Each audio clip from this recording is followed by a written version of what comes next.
Mr. Deputy Speaker.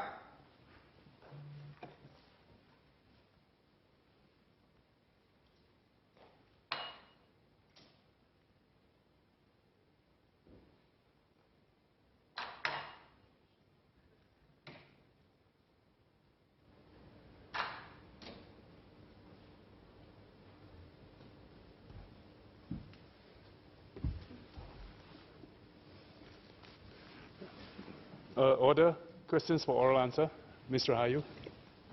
Question 1. Minister Indranee, would you like to take question number 31 as well? They look very similar while you're on your feet. Yes.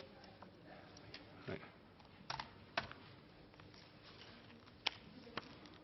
We have set up Uplift, or the Uplifting Pupils in Life and Inspiring Families Task Force, to find ways to better support students from disadvantaged homes, especially those who are underperforming in our schools. The task force will seek to help students across all ages. There will be a particular focus on preschool and primary school students so that we can prioritize the upstream interventions where there is greatest potential for positive change and long-term impact. However, we will also look at other age groups to see how they can be best helped. Uplift has preliminarily identified 3 areas of focus that span all student age groups.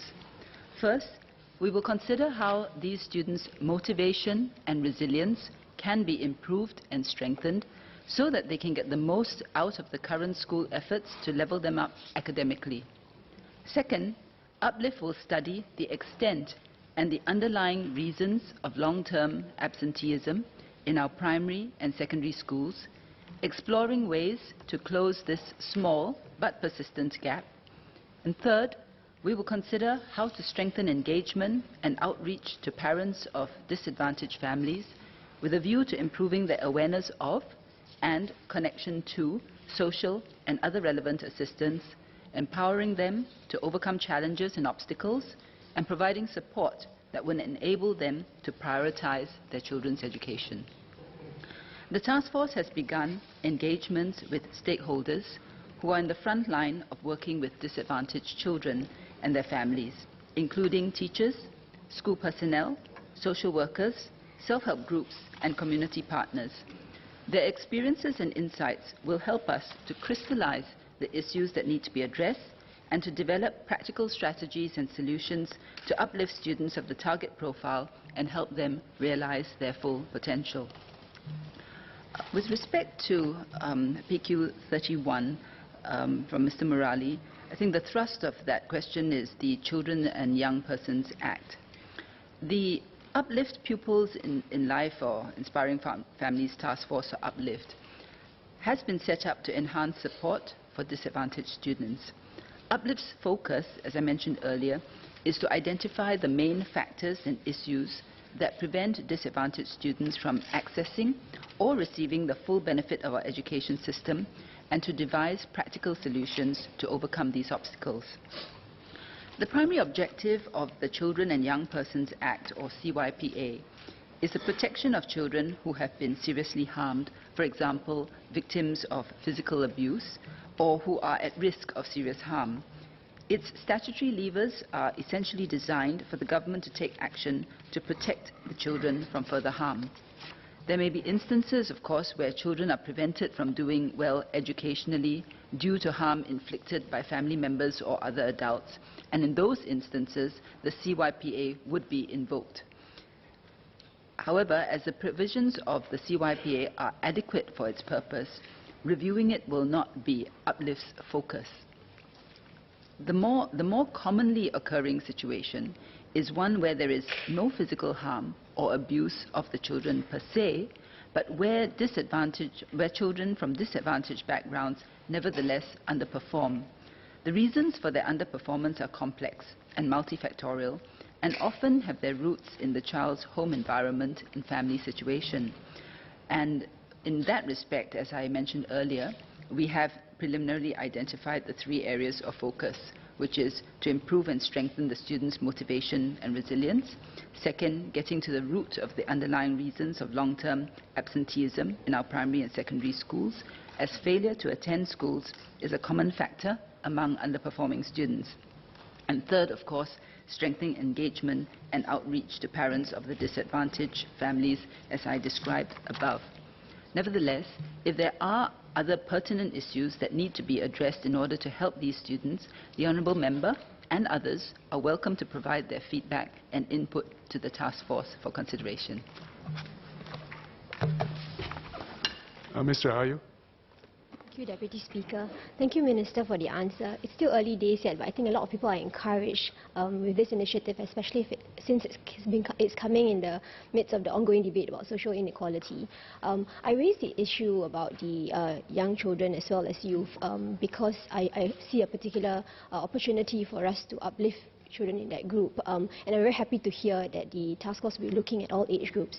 In particular, I was just wondering if the task force would also consider reviewing the existing support structures, especially in respect of areas of mentoring, because I think that's a growing area, and there are a lot of things that we can study and look into, and I think that's one opportunity for us to be able to build the support network, social capital, and use our youth as well as our assets, especially in building motivation and resilience for other young people in the community. Yes, indeed. I thank the member for her suggestion, and what the member has pointed out is correct. It's not just a question of adding on to academic programs or assisting them with their academic work. It's also very much to do with character building, values, providing a structured environment, and also the resilience and helping them with the self-motivation. In that respect, the community and other community partners have a big role to play. So the task force is looking to see how we can have a many different helping hands approach, and how communities, self-help groups, volunteer welfare groups can all participate in this. Mr. Morali. Mr. Deputy Speaker, sir, I thank the Honourable Minister for her comprehensive answer to my parliamentary question. I have 3 questions in supply. First, would the Minister accept that in UPLIFT's performance of its review is likely to find fairly intractable cases, given that over decades, generations of families have actually gone up the social ladder, leaving behind rather tough cases to handle? Number 2, if that observation is pertinent and correct, then would she not agree that we need to have a whole suite of options on the table to deal with the tough cases? And finally, number 3, in that context, while I accept that the CYPA's currently worded focuses on abuse, physical abuse, but would it not be possible for Parliament to consider a widening of the ambit, recognizing that in some situations, the reasons why children don't do well in school is multifactorial, but in some instances, it may be due to intentional or acts or neglect on the part of parents. And in those circumstances, there needs to be statutory levers to invite intervention by the state. Thank you.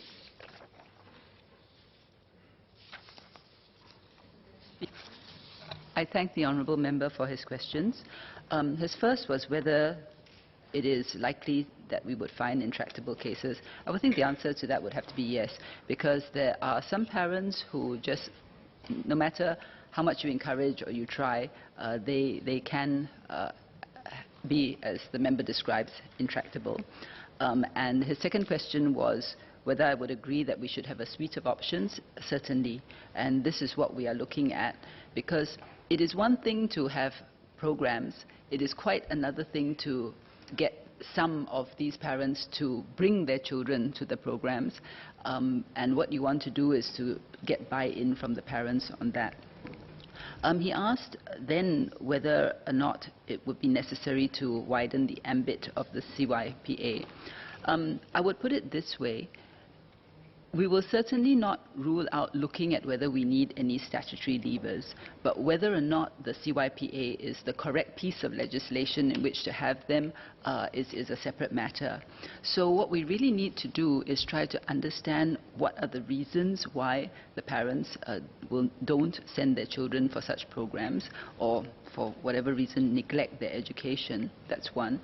And 2, the general approach is, as far as possible, to use statutory levers as a last resort, Because when you have to do it by enforcement, then you're always dragging the parent to court or trying to force them to do something, which you can do, but it's so much better if the parent could take on board the fact that the child's education is important and want to do it willingly and voluntarily. Because if you can get the mindset right and you can have a mindset shift, then the rest will follow naturally. So the member is correct. You do have to look at it holistically, and we will study a wide range of options.